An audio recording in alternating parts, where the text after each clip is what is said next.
예, 안녕하십니까. G7 클리닉의 조인배 원장입니다. 오늘은 지방흡입과 흉터 네 번째 영상으로 종아리 지방흡입 흉터에 대해서 한번 설명드려 보도록 하겠습니다.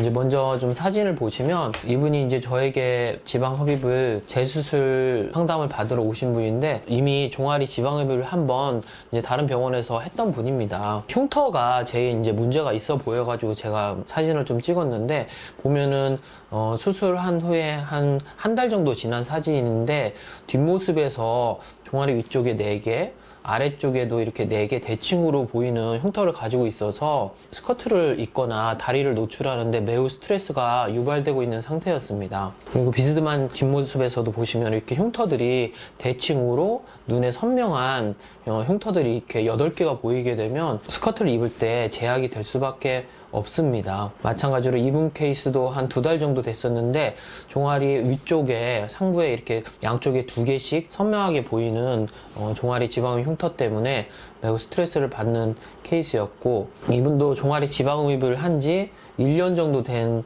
분이었는데 무릎 위쪽에도 너무 깊게 패이고 진해지고 커져버린 흉터와 종아리 내측 상부에 1cm 정도의 진해진 흉터 때문에 매우 스트레스를 이제 받고 있는 상태였습니다. 종아리 지방흡입을 할 때 흉터를 내는 위치는 병원마다 다 다릅니다. 그렇기 때문에 수술 전에 상담을 할 때 위치가 정확히 어디인지, 얼마나 크기에 얼마나 진한 흉터로 남을지에 대해서 꼭 상담 중에 수술을 하기 전에 알아보시고 하는 게 좋다고 생각합니다.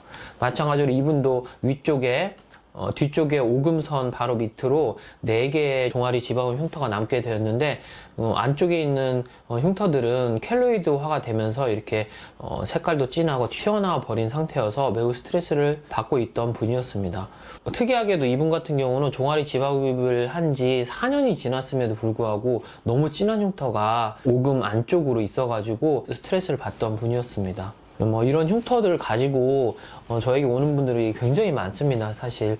그래서 이분도 마찬가지로 위쪽에 4개의 흉터가 있었고, 그래서 스트레스를 받던 분인데, 우리가 지방흡입을 하다 보면은 각 부위별로 흉터를 신경 쓰일 수밖에 없는데, 그 중에 종아리 같은 경우는 더 신경을 많이 쓰일 수밖에 없습니다. 왜냐하면은 가끔 직장에서 유니폼이 이런 스커트 유니폼을 입고 일하게 되는 여성분들이 꽤 있는데, 그럴 경우 종아리를 노출할 수밖에 없기 때문이죠. 흉터를 가리기 위해서 한여름에도 검은색 스타킹을 신은 채로 계속 일을 할 수는 없는 노릇이기 때문입니다. 그래서 종아리 지방흡입 할 때는 흉터를 더 세심하게 관찰하고 알아보고 수술하시는 게 좋다고 생각합니다. 이분 같은 경우는 이제 종아리 앞쪽에도 이렇게 이제 큼지막하고 진해져 버린 흉터가 4개가 있었고, 뒷면에도 이렇게 이제 4개가 있어가지고 매우 스트레스를 받는 분이었습니다. 이분도 안쪽으로 이렇게 진한 흉터가 있어서 종아리 지방흡입 흉터가 너무 크게 남아버린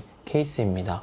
이분 같은 경우는 특이하게 종아리의 아래쪽에 발목 앞쪽으로 이렇게 진해버린 흉터가 이제 2개가 남고 1년 정도 지났음에도 불구하고 이런 흉터들이 있어서 매우 스트레스를 유발하고 있는 흉터입니다. 모든 흉터는 눈에 띄는 곳에 대칭으로 있게 되면은 인위적이고 인공적인 느낌이 들기 때문에 뭔가 수술을 했구나 하는 강한 인상을 줄 수 있어서 이렇게 대칭으로 진한 흉터가 눈에 띄는 거는 좋지 않다고 생각합니다.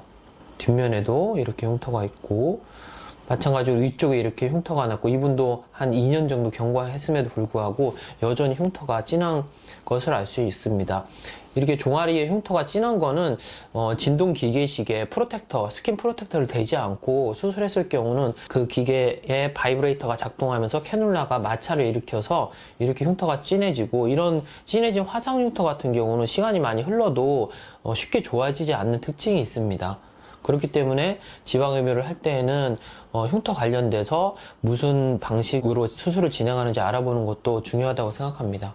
지금부터는 이제 제가 수술했던 환자분들의 흉터를 보여줄 예정인데, 이분 같은 경우는 저에게 지방흡입을 받고 수술 전, 수술 후에 흉터가 잘 보이지 않는 것을 확인할 수 있습니다. 마찬가지로 옆모습에서도 흉터가 잘 보이지 않고, 특히 위쪽에 흉터를 내지 않으면서도 위쪽에 있는 지방을 다 빼는 것은 매우 중요하다고 생각합니다. 저 같은 경우는 이제 그 복숭아뼈 외측과 내측 그리고 아킬레스 건 쪽에 이렇게 한 다리당 3개씩 내고 하는데, 시간이 지나면 이 복숭아뼈나 아킬레스 건 쪽은 그 신발이 쓸리는 경우가 많이 있기 때문에 흉터가 잘 남지 않고, 특히 이쪽은 굳은 살이 많기 때문에 마찰이 잘 일어나지 않아서 흉터가 적게 남는 특징이 있습니다. 마찬가지로 뒷모습에서도 시간이 이제 한 3년 정도 지난 분의 사진인데, 뒤쪽에 아킬레스 건 위쪽에 있던 흉터도 거의 흐려져서 보이지가 않고, 양쪽 복숭아뼈에 있던 흉터도 거의 보이지가 않습니다. 이처럼 특히 종아리 지방 흡입을 고려하고 계신 분들이라면 꼭 흉터에 대해서 한번 챙겨보고 병원을 선정하는 게 좋다고 생각합니다. 예, 오늘은 지방 흡입과 흉터, 종아리 편에 대해서 알아보았습니다. 안전하고 똑똑한 지방 흡입 하세요.